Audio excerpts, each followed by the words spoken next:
Hello everybody and welcome back to another City Skylines tutorial. This time Move It, sort of the advanced features for Move It, the second part of the tutorial series that we're doing for Move It. I'm KRX, and yeah, let's take a look at the things that we didn't cover in the beginner section of the tutorial.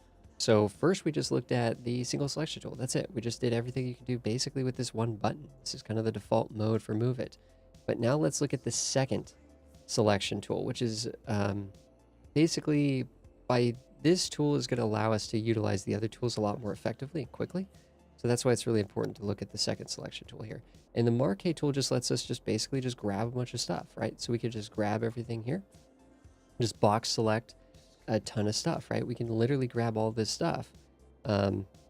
Or we could just grab just the nodes on the roads by doing it this way. Or just the segments, right? And we can, if we bend the segments, I almost rarely grab just segments. But nodes is great because if we do nodes, right? Oh, we did nodes and segments. If we just do nodes here, then we can shift this whole thing around together, which is really, really neat. Of course, we can grab trees and rocks. Like props count as rocks, so we can grab these. And we can move these around and stuff like that. And not worry about grabbing buildings. Of course, we could grab buildings if we wanted to. Right, we could grab the buildings together and move them around together as one unit, so on and so forth, right? So that's really, really cool. Once you have this stuff selected, though, let's say we go in and grab these rocks and trees. We can go to the copy tool, and we can actually copy them. And now we have a little tree brush, basically, a rock and tree brush. And we can do this up in different densities. We can actually make this denser, and then we can go back in and grab it now. And now we have a nice little dense tree brush. If we want, we can customize that density by building it. We can literally build our own tree brushes, which is pretty neat. Control Z, right, is going to let us undo all these features or all those changes. You can copy anything, though. We can copy buildings. We can copy this entire road system. If we really like this road system for some reason, we want to apply it somewhere else, you can copy an interchange, right? We can literally copy an entire interchange. We could just copy this over here and just dump it there if we felt like it, Maybe we don't want to build a second one. Maybe we like the one that we built. Control Z is going to let us undo this stuff. Again, just to kind of clear the table.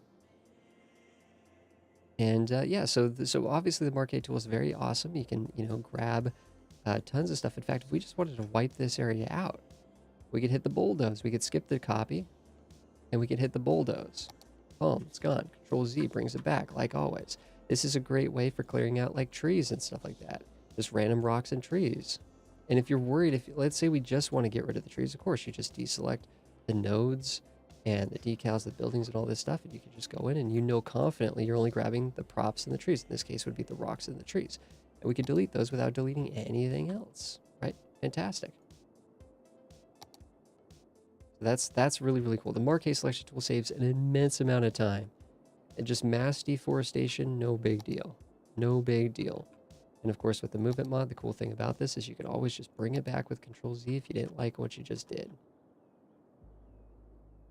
And you can use all these tools like copy and bulldoze. You could use these with single selection. It works just the same. You can copy this building over here and dump it right there. Heck, you could put this in the middle of the intersection if you wanted to, or in the middle of a road, and it'll work. These buildings will actually work as long as they actually themselves have road access. Cars will still drive through here. They'll still detect that a road's going through this building. Don't get me wrong, this is incredibly goofy, but these things actually still work, right? Twist this around and do whatever we wanted to do, and so on and so forth, right?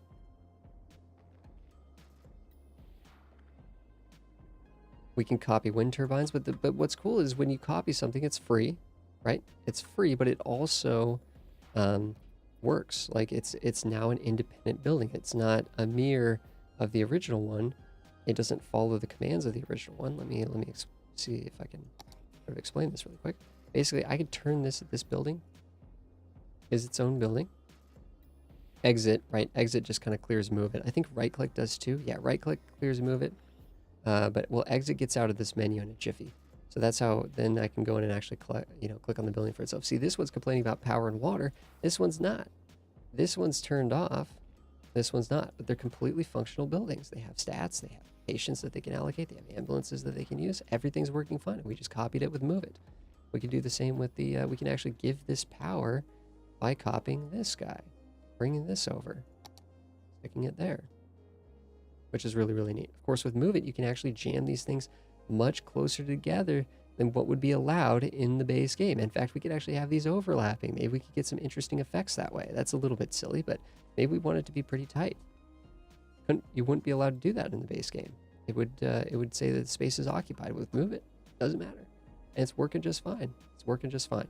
So other things, so we've covered the copy tool. We got the marquee tool pretty well situated. We got the bulldoze. The other thing we can look at is there's this button here for alignment tools. And we're just going to open this menu. This menu is a little bit bugged right now. I've not been able to figure this out since the recent update. I feel like this is not working properly, but the workaround for this is Control H. So let's just grab some stuff. We can grab it either with the marquee tool. In fact, yeah, let's just grab it with the marquee tool. Let's grab all the nodes of the roads, okay? All these little junction points within the roads. And we have the alignment tools is highlighted there. Just the basic, I don't mess with any of the other stuff. Control H. Now you can see that it's no longer blue or green, it's now white. That means that whatever we click on, we're now in the Align Heights tool. We have all this stuff selected in green. Whatever we click on, it'll align to that point. So if we click to this middle section, there we go. We've aligned everything to this. All these roads are perfectly flat with each other, which is really, really, really cool. We could also do Control H and we could align it up there, and it's going to be super janky looking. So on and so forth, right? Control Z to undo all this stuff. So Control H is how you trigger Align Heights, which is really, really neat. Of course, we can actually grab buildings too. Like, let's go to the single selection, which just lets us grab anything and everything. And we can actually grab this building and we can align that together. So that if we go Control H, we grab on this section here, then this is all going to be nice and smooth, including the building. Look at how smooth that is. Fantastic. Everything is smoothed out right there. Fantastic. Control Z to bring that back.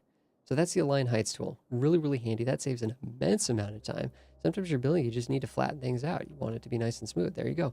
The cool thing is too, you can actually smooth everything out, and then you can go in with the terraforming tools, and then you can actually smooth the land out to match the smoothed out road. So that's a good way to just kind of smooth an entire area out that you've already built on. The final things we could look at is there is the toggle snapping. Of course, I talked about in the initial beginner series is holding Alt, right? You can see that light down there, that button down here, this down here, the toggle snapping is highlighting when I press Alt. That's how I like to do it. I just like to hit Alt. But if you don't like to hit Alt, you can just click that button and then this will snap. See, we're getting that line saying that these are snapping. And you can see that as I'm moving this, it isn't quite as smooth because it's going every 5 degrees, I think.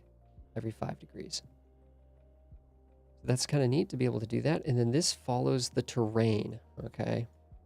So what this is essentially doing is I almost never hit this button, but when we move this around, it's following the terrain. It's lowering, this point is lower than this point, okay? And it's just going with the actual slope of the terrain rather than keeping this aligned exactly the same height that it was. If we turn this off, you'll notice the difference as we bring this around. See, it's pulling the earth up and it's keeping this node where it was.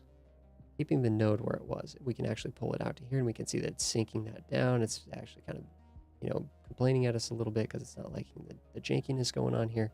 But so that's kind of interesting. I probably need to use that a little bit more, to be honest, but yeah, for the most part, I don't use that tool very often. This little setting, I should say. Final thing is these little two buttons down here. Well, we already kind of talked about the underground, right? And this works for the marquee, right? If we're in the underground mode, then we only select the underground stuff. And if we delete, we only delete the underground stuff, right? Well, if we only delete what we've selected, and if we can only select the underground stuff, then we only delete the underground stuff. So that's really, really cool. We talked about that in the last one for the single selection even. This just brings up the little grids here. If you need to see those, not a particularly big deal, but it's there. I usually like having those off as a general rule. But finally, we have these little import-export things. And what we can do is if we want to, we can export anything that we've made. Maybe we really, really like this design. Maybe we like this design. We can export it. Boom. Crazy design. Export. So now if I'm playing a completely different city, as long as I have Move It, I can actually go into my import and I can import that design.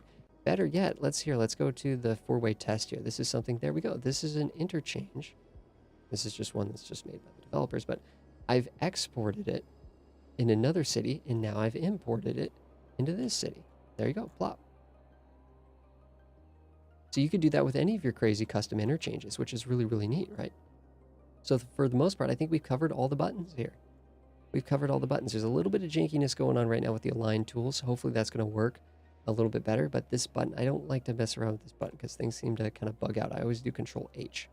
But we've covered the two different kinds of selection, the single selection and the marquee tool. We've covered the copy and the bulldoze. We've talked about how the copy can be used to get buildings into interesting situations. And we can also use the copy as a tree brush. And to save time, right? If we build an interchange that we really like, we can use the copy to copy it and actually get a second one if we need to. And so on and so forth. So we don't have to rebuild it every single time if we don't want to.